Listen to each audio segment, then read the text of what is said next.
The news clips always sound the same. A polished anchor's voice, a familiar face on the screen, and then a cold line that cuts through everything else. She was found dead this morning in Midtown Manhattan. Another report follows, this time about the creator of a legendary music show, ending with the words self-inflicted gunshot wound. These are people the world once watched with admiration, crowned on beauty stages, leading landmark TV programs, standing under roaring applause. We call them icons of success, symbols of what it means to make it. Yet away from the cameras, their lives were often anything but glamorous. Fame never guaranteed peace.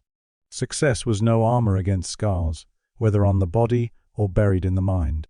The stories we're about to open aren't about their glory, their awards, or the glossy images that loop on television. They're about the private corners of 15 lives, where the person doing the most damage was not an enemy, not the industry, but themselves. Step by step, over months and years, they moved through routines that looked from the outside like slow-motion self-torture. J.J. Johnson, the jazz trombone genius, who slowly pushed himself into a pit of isolation and despair. J.J. Johnson's name once commanded instant respect in every jazz club that mattered. His trombone tone was sharp, clean, and impossibly precise, helping define the sound of bebop and setting a new standard for what his instrument could do. His career stretched across decades. He recorded classic albums, played alongside giants, and became a reference point for entire generations of musicians. On stage, he was the picture of control. A quiet leader who could shift the mood of an entire band with just a few notes, never raising his voice, never seeming rattled. To audiences, J. Johnson looked like a man who had his life firmly in hand, steady, disciplined, and unbreakable. But as the 1980s neared their end, and he entered his 60s, that bright arc began to bend downward. Retirement from major touring and high-profile performances left him with something he hadn't prepared for: empty time. The big stages faded. Invitations slowed. The silence that followed didn't feel like rest, it felt like something had been ripped away. By the early 1990s, he was appearing less and less in public. Friends and colleagues noticed him withdrawing from the musical world he had once helped lead. The man who had filled rooms with sound started choosing closed doors and unanswered calls.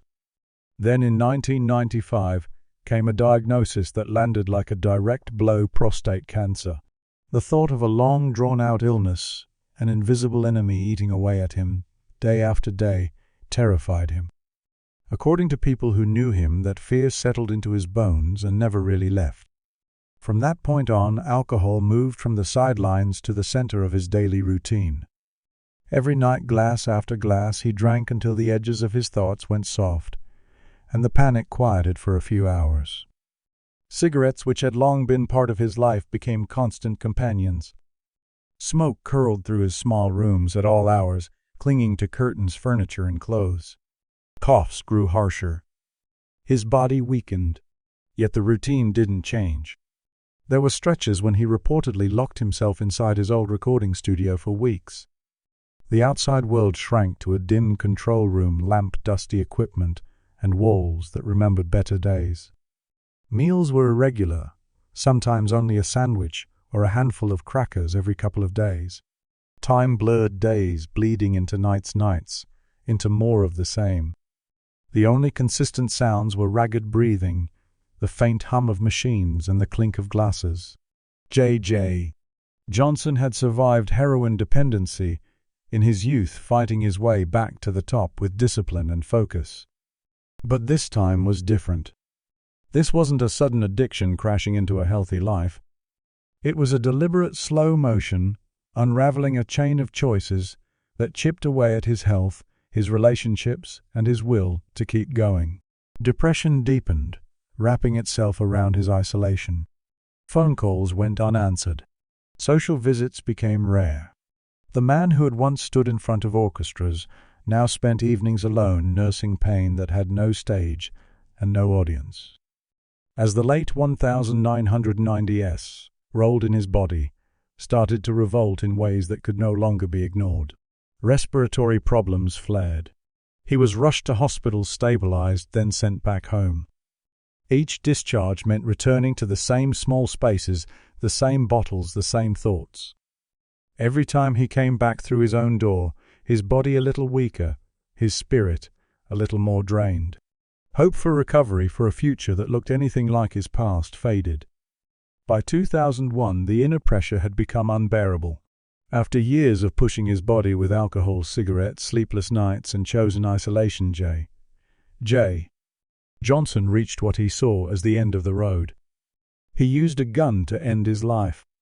A pioneering jazz mind, a man whose horn had once defined an era, left behind not only a vast musical legacy, but also a chilling record of how a person can collapse in slow motion, step by step, alone, unnoticed after the curtain has already fallen.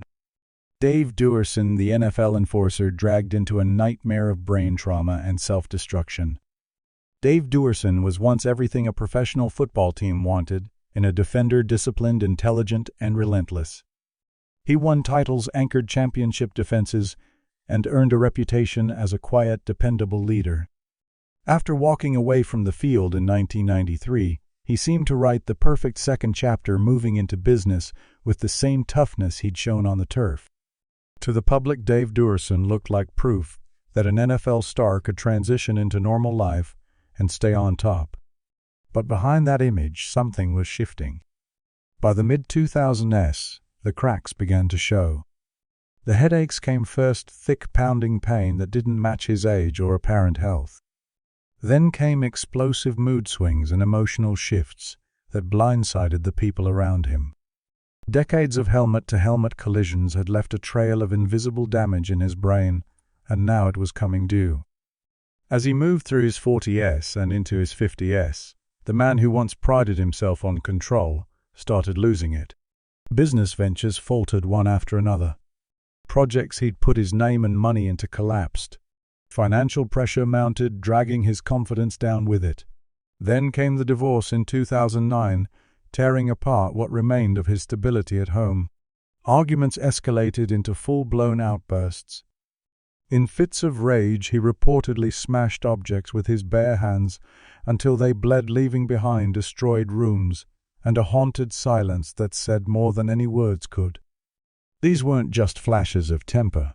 They were signs of a mind losing its anchor.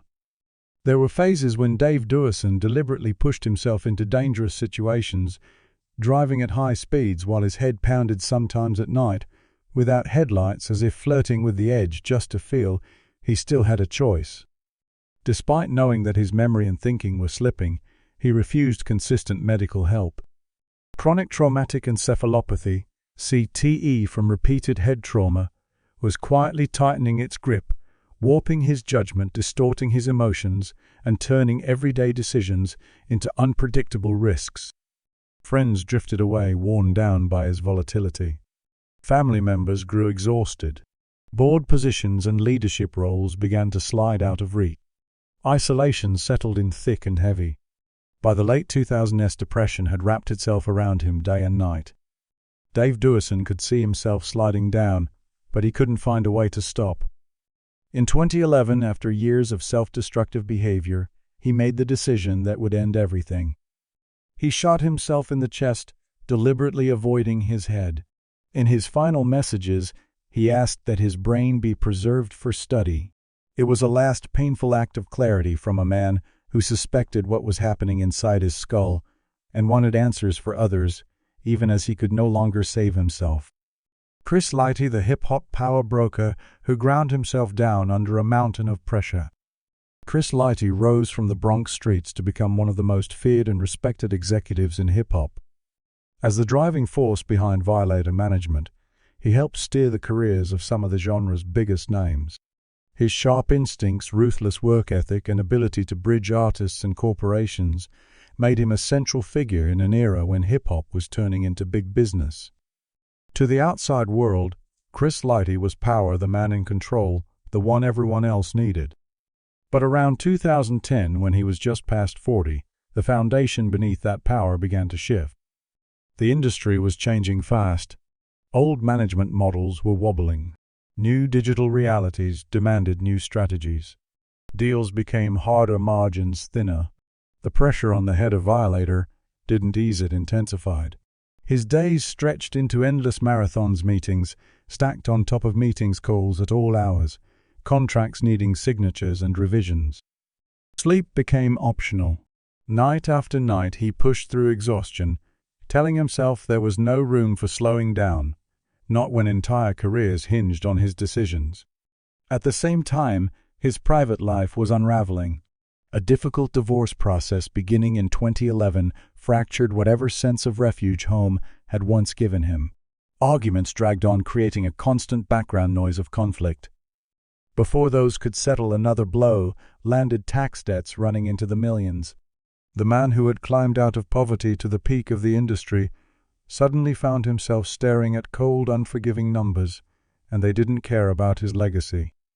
In response, Chris Lighty doubled down on the only coping strategy he trusted: work harder. He drove himself past reasonable limits, then reached for hard liquor as a temporary off-switch when the day finally ended. Tense negotiation sessions were followed by long nights with bottles. Food became an afterthought. He would stagger through a few hours of sleep, then restart the cycle, groggy and undernourished. As things worsened, he started cutting off contact. Phones went unanswered. Texts and emails piled up. He skipped key meetings, sent no explanations, and watched long-standing relationships strain, even with artists he'd helped build like 50 Cent. The more pressure he felt, the more he retreated into silence, letting opportunity after opportunity slip away. His health deteriorated under the grind. Exhaustion and alcohol chipped away at his body. Stress and isolation chipped away at his mind. From roughly 2010 to 2012, that self-eroding routine continued day after day, pushing him deeper into a corner that felt smaller each time he woke up. In 2012, after a heated family argument, the tension finally snapped. Chris Lighty ended his life with a gunshot, leaving behind an industry in shock and a blueprint of how power without rest, pressure, without support, can quietly turn into self-destruction. Nina Simone, the protest music icon who spent decades trapped in her own storms. Nina Simone was one of the most singular artists of the 20th century. Her music defied neat categories, fusing jazz, blues, soul, classical technique, and raw political fire into something only she could deliver. On stage, she was more than a singer or pianist. She was a force.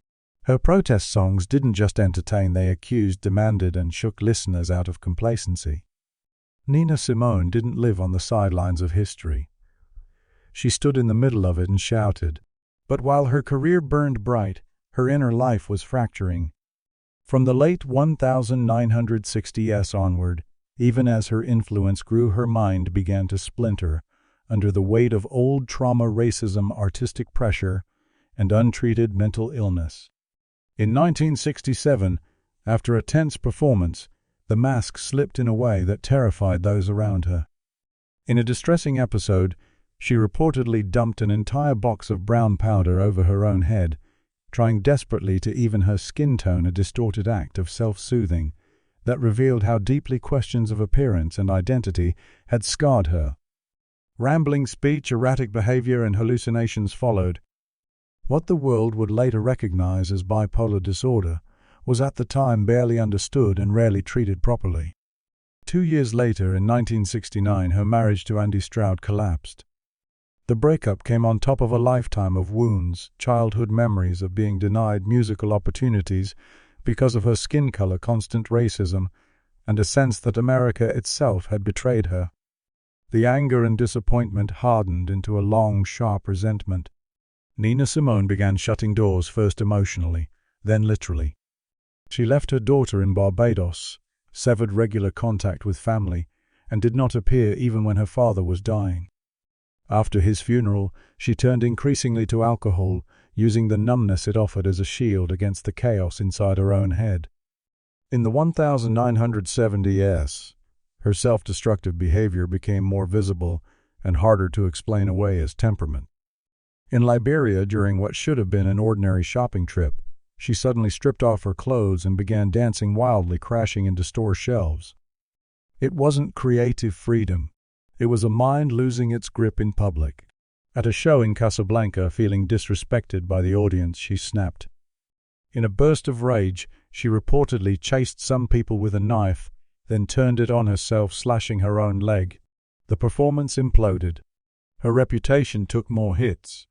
Each incident left scars on her career and her personal life.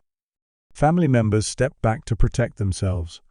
Her daughter carried deep emotional wounds from years of instability.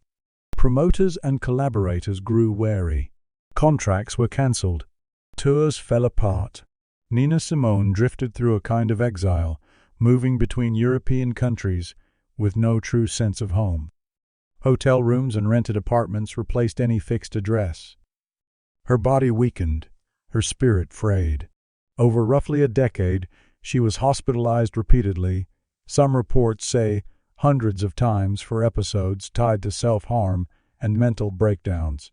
Only in her later years, when doctors finally gave her a clearer diagnosis and more effective treatment, did some sense of stability return.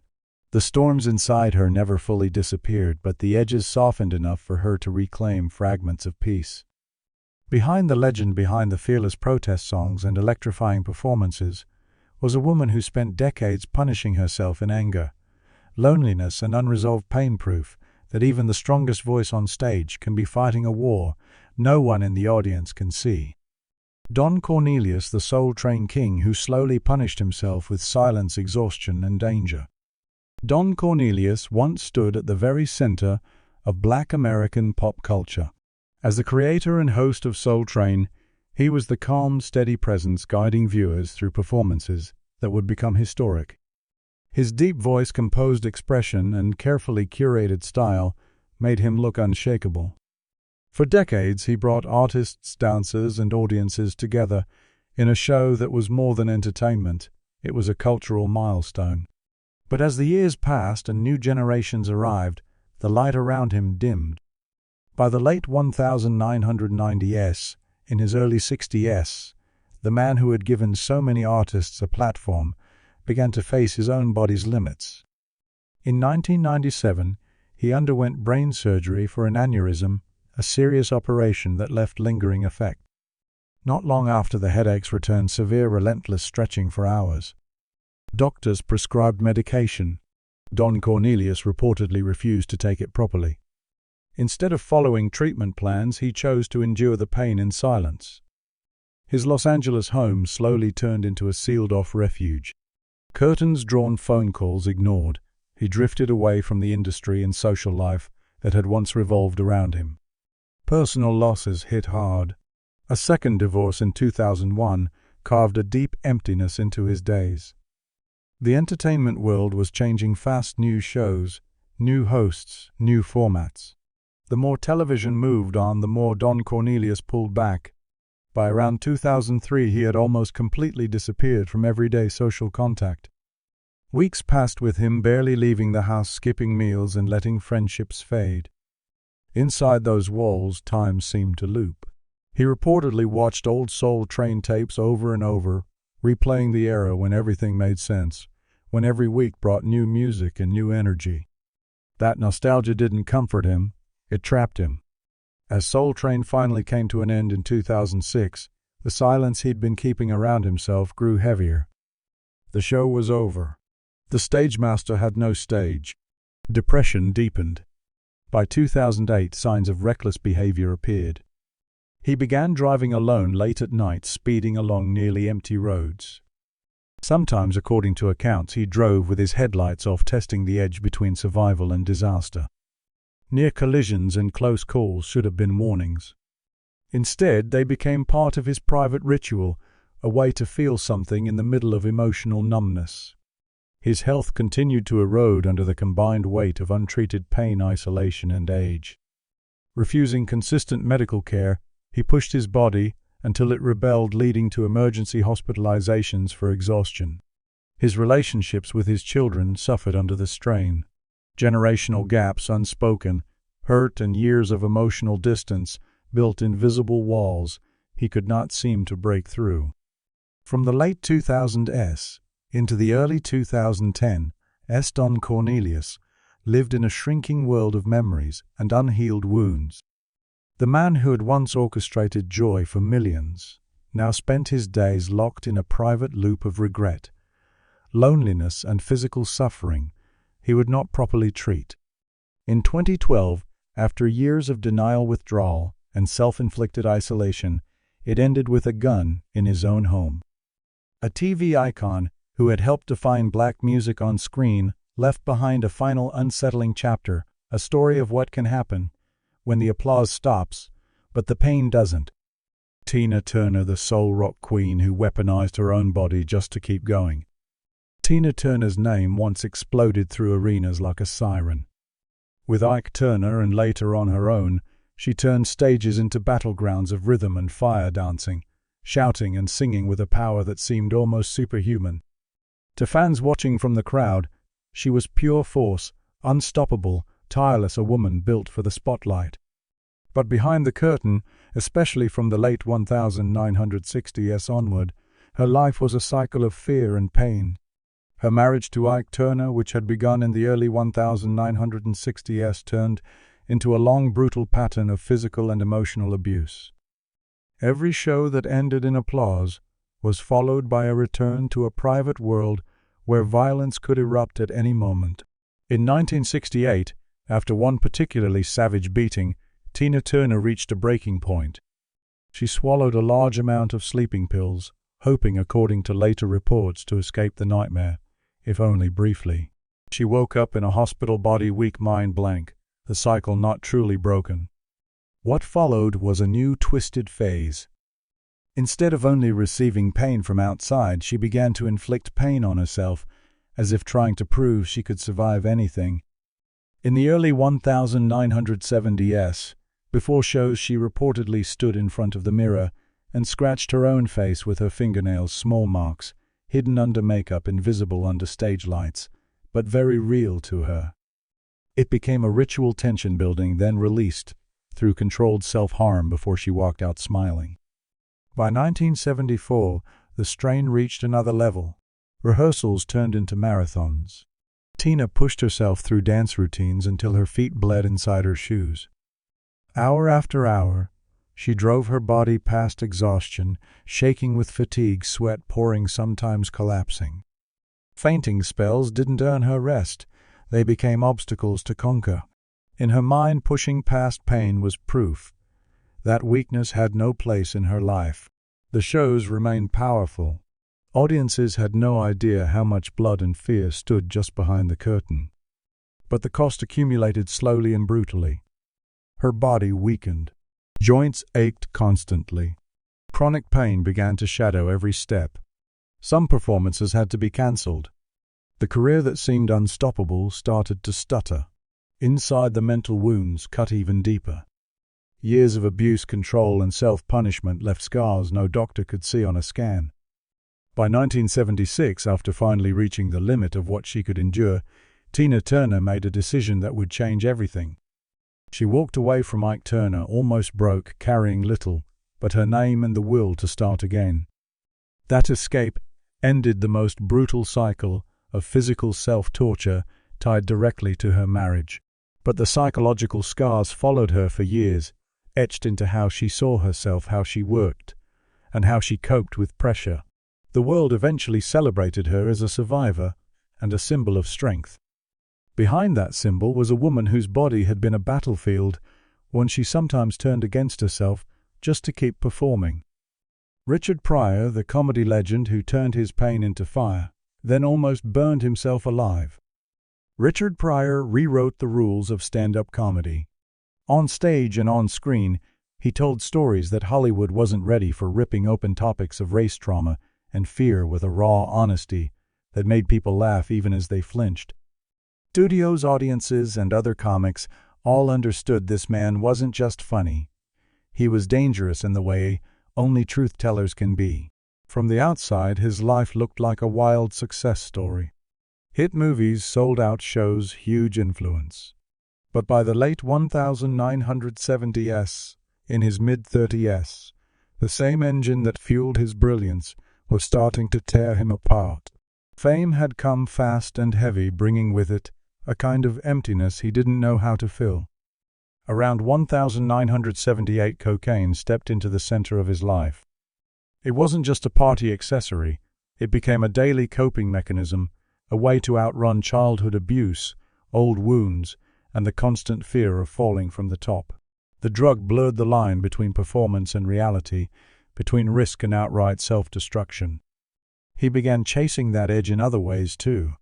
In 1979, he reportedly took to speeding on motorcycles along Los Angeles freeways, no helmet, minimal caution, pushing the throttle harder each time. Crashes and injuries became almost routine. Near a dozen serious accidents piled up as if he were daring life to call his bluff and end the game. By 1980, under the weight of addiction and emotional chaos, the spiral deepened into something even more horrific. In a drug-fueled state, he poured gasoline on his own body and set himself on fire. Flames tore across his skin, burning over half of it. The world watched in shock as the man who made them laugh lay in a hospital bed fighting to stay alive through agony most people can't imagine. The skin eventually healed with time, surgeries, and medical care. But the internal battle didn't end there. By 1981, the physical wounds were scarred over, yet the turmoil beneath the surface continued. Richard Pryor reportedly punched walls in rage, breaking bones in his hands, ignoring doctors' warnings. Bruises, fractures, and swelling became part of a brutal recurring pattern. Film schedules were derailed. Projects were delayed or cancelled. Family relationships crumbled further under the weight of volatility and addiction. His body, repeatedly pushed past the limit, became fragile. These self-inflicted injuries and years of stress are often cited as factors that contributed to his declining health and later multiple sclerosis diagnosis. Yet paradoxically, that same dark chain eventually forced him into a reckoning. After hitting bottom physically and emotionally, he entered rehabilitation and slowly crawled back toward stability. When he returned to the stage, he was changed, but the scars, visible and invisible, never left. Behind every legendary bit, behind the laughter that shook theaters and living rooms, was a man who had spent years turning his own body into a canvas for pain. Richard Pryor's story shows the razor-thin line between using your suffering as material and being consumed by it entirely. Donny Hathaway, the soul prodigy, who locked himself inside a paranoid darkness. Donny Hathaway was once spoken of in near whispers, as if saying his name too loudly might break the fragile magic in his music. His voice had a rare warmth and his phrasing carried a weight that seemed far older than his years. Duets with Roberta Flack climbed the charts and wrapped themselves around people's lives. Critics praised him as a rare soul genius and artist who could turn a simple line into a confession that felt like it belonged to everyone. From the outside, it looked like a straight ascent. More records, more sessions, more acclaim. But by the early 1970s, the light on stage and the shadows behind it started to split apart. In 1972, as his career pressed forward with constant work, Donny Hathaway made a choice that looked harmless on the surface and devastating in hindsight. He began forcing himself into long fasts. These weren't symbolic gestures or carefully managed diets. They were stretches of time where he pushed past hunger, let his body thin out, and watched his strength drop. His voice, once so effortlessly strong, began to fray. Yet he kept going, as if keeping himself physically uncomfortable would somehow keep his mind sharp enough to outrun the chaos building inside. By 1973, the word bipolar finally entered his medical records. Delusions and paranoid thoughts grew clearer. He began to feel watched, manipulated, controlled by forces he couldn't see. In an industry already heavy with pressure contracts and politics, the line between real stress and imagined surveillance blurred until everyday life felt like an ambush. In 1974, during a stay at a New York hotel, Donny Hathaway reportedly shut the door and simply stopped coming out. Phone calls went unanswered. Knocks on the door were ignored. Days slipped by while colleagues and friends tried to track him down. Important performances were missed with no explanation, leaving bandmates and organizers stunned. The truth was simple and terrifying. He was choosing isolation as a kind of punishment, walling himself off as his mind turned against him. By 1977, his self-destructive behavior became impossible to overlook. In paranoid states, he took scissors to his own hair, hacking off chunks in studios and hotel rooms, leaving piles of curls on the floor, like pieces of himself. Scratches and marks appeared on his arms. His physical health dropped fast. Hospitalizations followed psychiatric admissions that interrupted albums and delayed projects, each stay a short pause in a descent that never really reversed. The record label grew wary. Collaborators, unsure of which version of Donny they'd get on any given day, struggled to plan. The man whose music once felt like a steady hand on listeners' shoulders was now barely able to steady himself. Between the mid-1970s and 1979, the spiral deepened: more isolation, more self-harm, more breaks from reality. The world didn't see most of it. What they saw were uneven appearances, postponed sessions, and hints of something terribly wrong. In 1979, the chain of self-torture, starvation, isolation, self-inflicted wounds, and a mind tearing itself apart reached its final break. Donny Hathaway's body was found outside a 15-story building in New York. Official reports called it a fall. For the people who had watched his long collapse, it felt like the last tragic step of a journey he'd been forced down by an illness no one fully understood or managed in time. Al Green, the soul singer turned pastor who punished himself with extreme abstinence. Al Green's voice slid through radios like a warm confession. His love songs, tender, smooth, and powerful, defined a generation's idea of romance and intimacy. He was the polished face of soul-sharp suits, confident presence, and a tone that made pain sound almost beautiful. For years his name crowded the charts and his image filled stages, posters, and TV screens. But beneath that glow, his life tilted in a direction few fans expected. In 1974, a shocking incident left deep physical and emotional scars.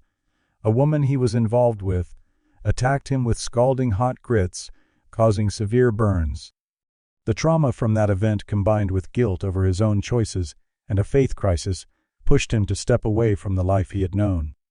From the mid-1970s, Al Green turned to religion with a force that felt less like calm surrender and more like punishment.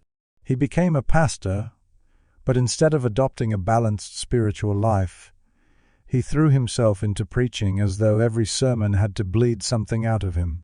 By 1975, he was delivering sermons that stretched for hours, his voice cracking, his body trembling, but refusing to stop. It looked like devotion. Up close, it was closer to self-sacrifice. He treated his breath as a debt he owed, each word a payment for past mistakes. By 1978, the intensity escalated. Some sermons reportedly lasted up to 5 hours without him taking a sip of water. Nights became battlegrounds of prayer, long sleepless stretches, where he pushed himself to stay awake, convinced that rest would mean spiritual failure. Fatigue blurred his vision, but he insisted on going further. His body shook, but he kept pushing as if the suffering itself was the point. On scattered tours in the late 1970s and early 1980s, he added another layer of self-denial. He began cutting his food intake down to near nothing, surviving on water and dry bread for days at a time. The idea of cleansing started to merge with the idea of punishment. Weight dropped rapidly. Headaches became constant companions. At one point, dehydration hit so hard that hospitalization was unavoidable. The consequences were clear. His stamina deteriorated. Performances grew uneven. Recording projects became less frequent. The same discipline that once made him a star was now turned inward, used as a weapon against his own body and mind. Yet somewhere near the bottom of that abyss, a shift occurred. Burned out from years of pushing himself beyond human limits, Al Green began to find a more sustainable rhythm. The same pastoral path that once sparked extreme self-denial slowly transformed into a quieter, steadier life. He didn't erase the past. The burns, the guilt, the punishing sermons, and the near-starvation years all left their mark. But he stopped using faith as a whip and started allowing it to be a refuge. His stage glory faded from the front lines. In its place, he built a slower existence where old wounds were no longer reasons to torture himself daily, but scars he finally learned to live with. Phyllis Hyman, the elegant jazz voice that slowly dismantled her own support system. Phyllis Hyman's voice was the kind that made rooms go still. Deep, rich, and unhurried, it carried a kind of elegance that seemed almost out of time. She moved through jazz and soul with ease, earning critical praise and sharing stages with major names. To audiences and reviewers, she was sophistication made flesh, poise controlled, and devastatingly expressive. But while the spotlight framed her as a pillar of composure inside, she was constantly bracing against pressures that never let up. From 1980 onward, just as her career was entering pivotal territory, Phyllis Hyman began driving herself into a spiral of exhaustion. New York, the city of opportunity, became a maze.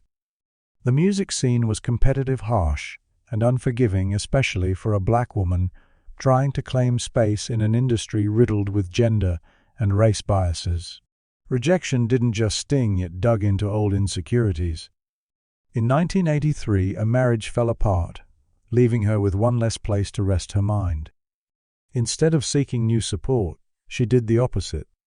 After disappointing recording sessions, she reportedly cut contact with close friends. Phone lines that once rang with familiar voices went silent. Calls went unanswered. Invitations were ignored. The door, both literal and emotional, closed. Isolation became her default setting, not because no one cared, but because she couldn't bear to face them. That withdrawal lasted for years. People who had once seen her often began wondering if she was still alive. Then, in 1987, a shift on the surface seemed to occur. Phyllis stepped into nightlife again, attending long parties and staying out late. But the way she did, it revealed a different kind of self-destruction. Alcohol flowed heavily. Her words reportedly grew sharper as the nights progressed, cutting into other people and herself. Conflicts flared. Bridges that might have been rebuilt were set on fire instead. The more she clung to crowded rooms and loud music, the lonelier she seemed to become. As the early 1990s arrived, the pressure intensified. Opportunities that could have opened new paths appeared, and she turned them down. In 1991, she reportedly refused all incoming collaboration offers, not because there were none, but because shutting doors had become a form of punishment. She wasn't just being overlooked by the industry, she was actively locking herself out of it. Anxiety sharpened. Signs of mental strain grew clearer. With every project declined, every call ignored, the circle around her shrank. Relationships in the business frayed, then snapped. Invitations stopped coming.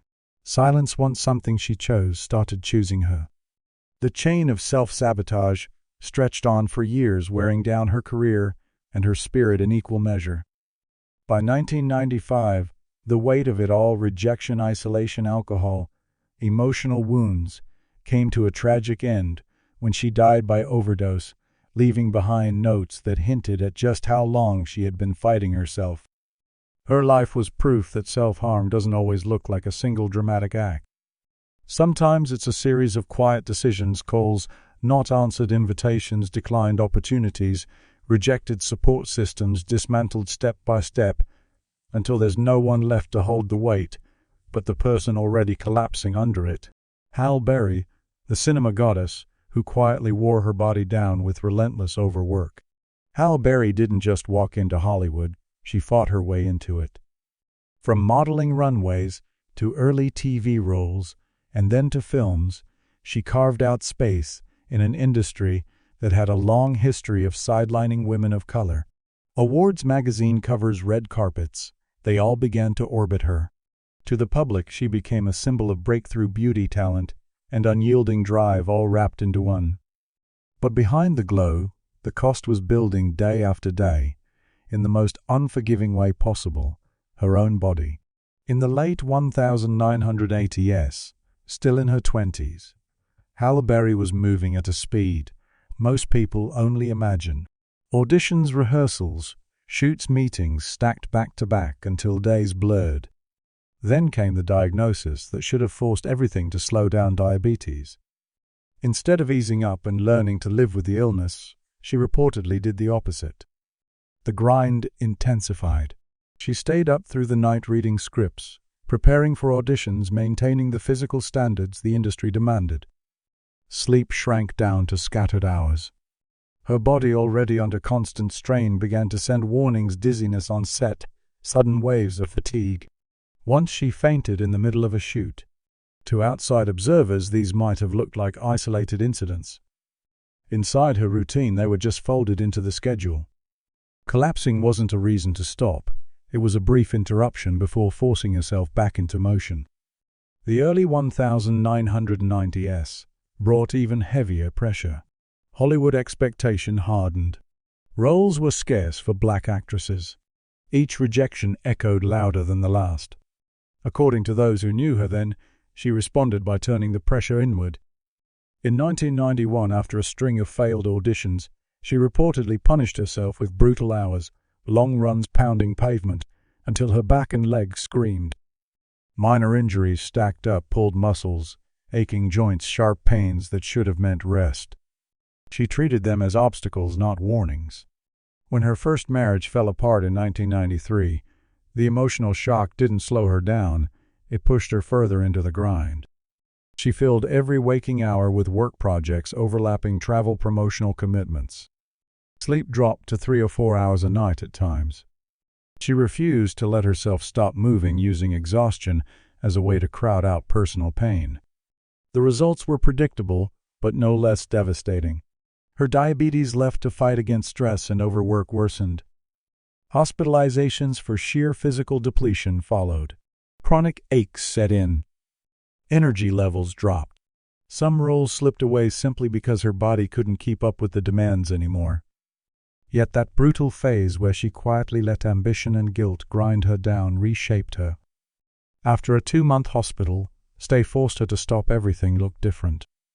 The collapse that nearly broke her also hardened her resolve and sharpened her perspective. She came back from that brink with a new kind of toughness, less about ignoring pain, more about navigating through it. From there, Halle Berry pushed forward into the years where Hollywood would finally be forced to recognize her at the highest level.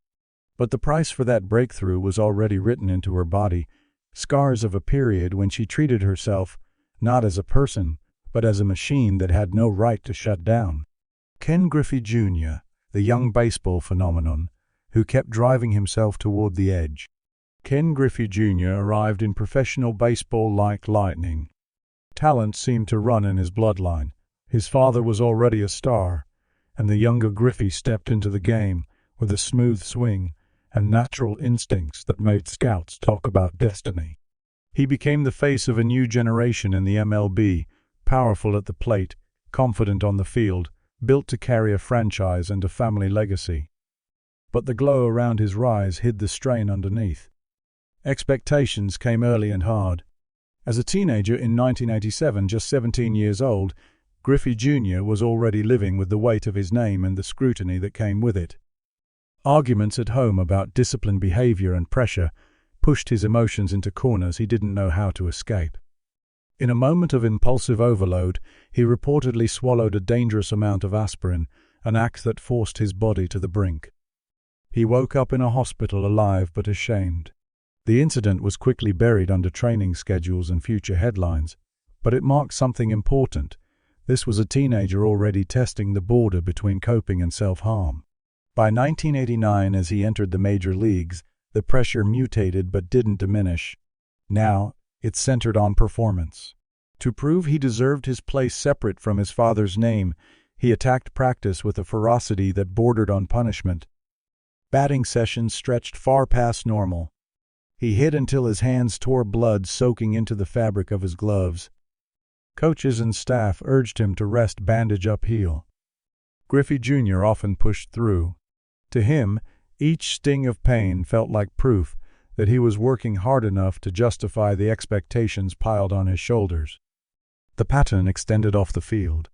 Around 1990 and into his early 20s, he channeled stress into high-risk thrills. Mountain biking became an outlet, but not the relaxed, scenic kind. He barreled down steep slopes at high speed, minimal protective gear, minimal caution, skidding around corners, and tempting falls. Crashes came regularly. Cuts, scrapes, bruises, near misses each one, a brief timeout before he climbed back on the bike and hurtled down again. These repeated risks brought consequences. Minor injuries forced him to miss games. Strains and soreness undermined his consistency.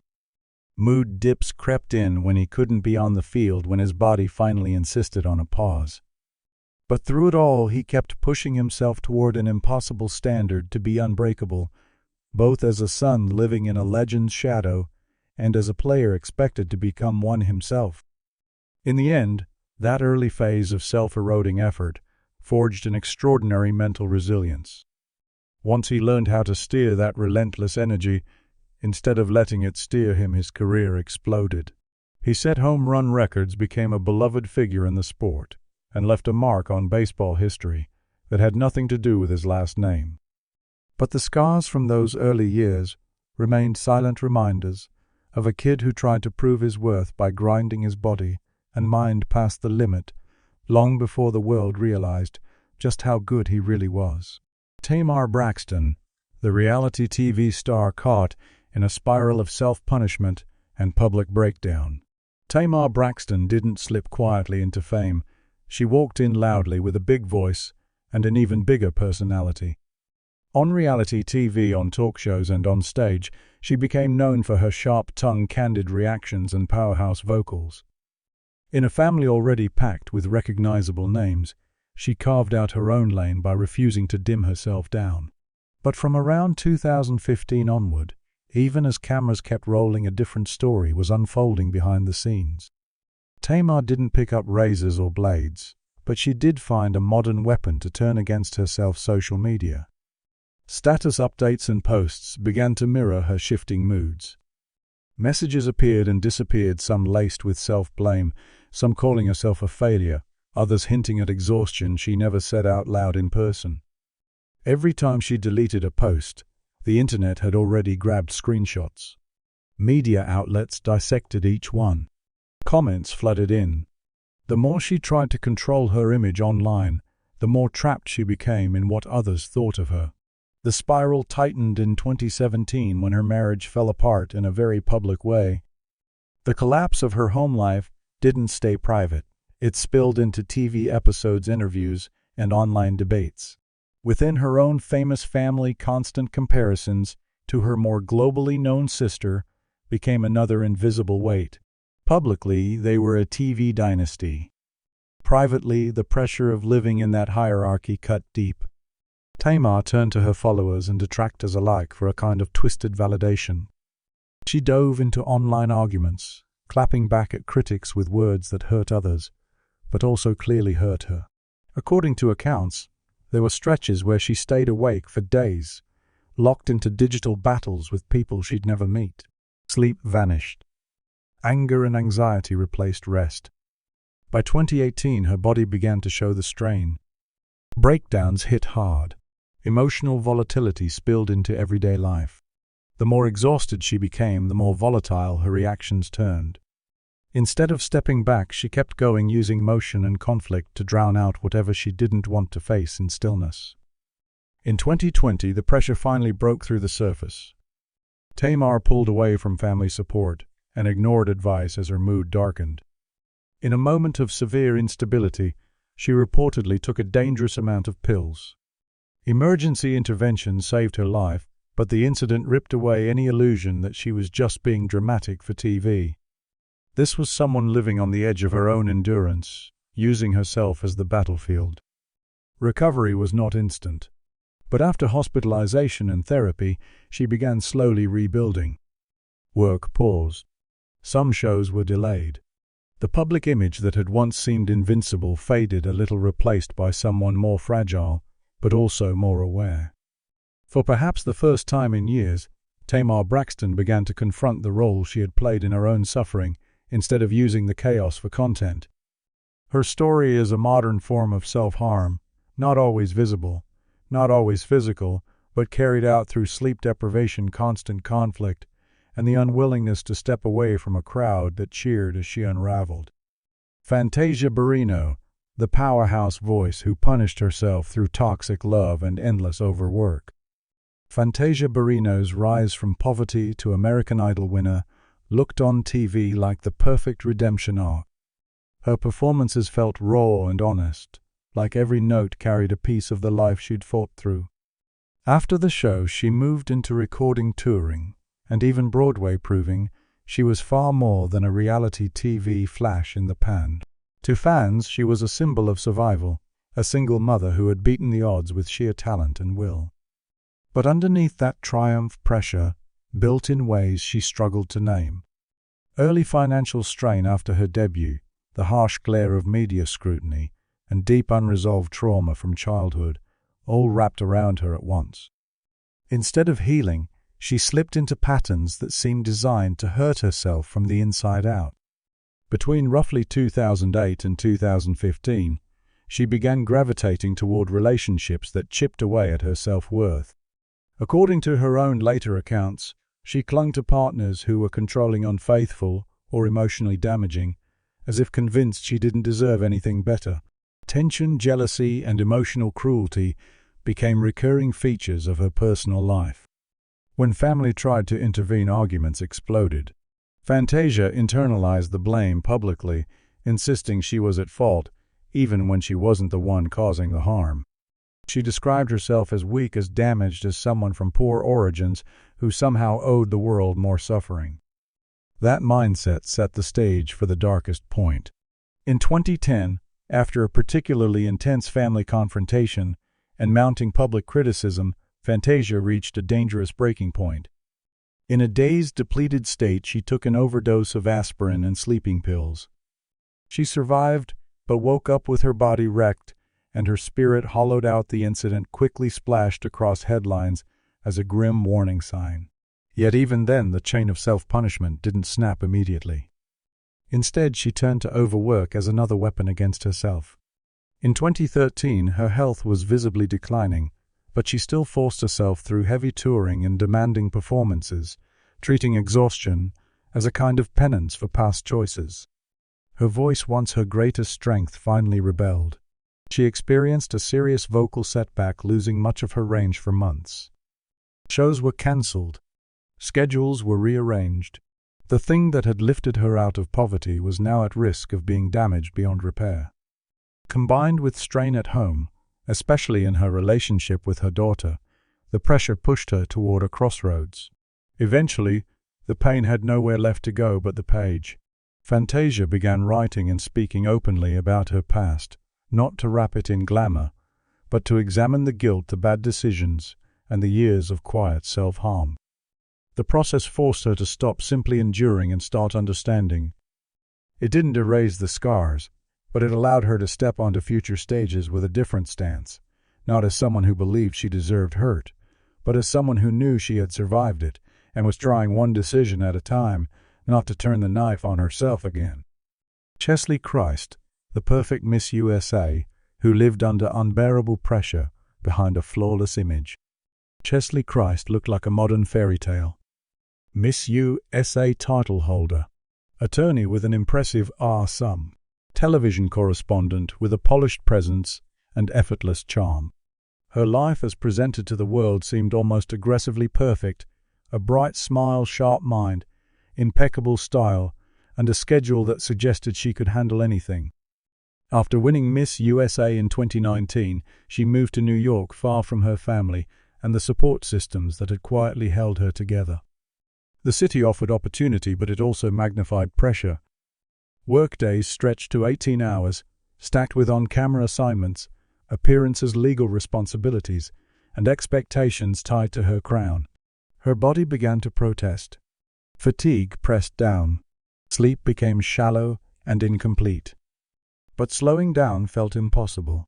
Chesley had built an image of the strong, successful woman who does it all, and she seemed determined to live up to it no matter what it cost her privately. As the pandemic reshaped the world in 2020, isolation added another layer of strain. While others showed vulnerability, she tightened her emotional guard even further. Journals, it was later revealed, carried lines of self-criticism: not good enough, not strong enough, not living up to the perfect version of herself she believed people expected to see. She rarely asked for help. Instead, she doubled down on silence. Depression dug in deeper, hidden behind curated posts and camera-ready smiles. By 2021, her coping methods had taken a worrying turn. She began seeking out solo adventures that walked a thin line between thrill and danger, hiking and climbing trips taken with minimal preparation, pushing herself onto risky terrain with little more than poles and water bottles. According to reports, she experienced multiple accidents, slips, falls, moments where a slightly different angle could have meant disaster. Yet the pattern continued. It was as though the physical risks gave her a brief illusion of control over the chaos inside.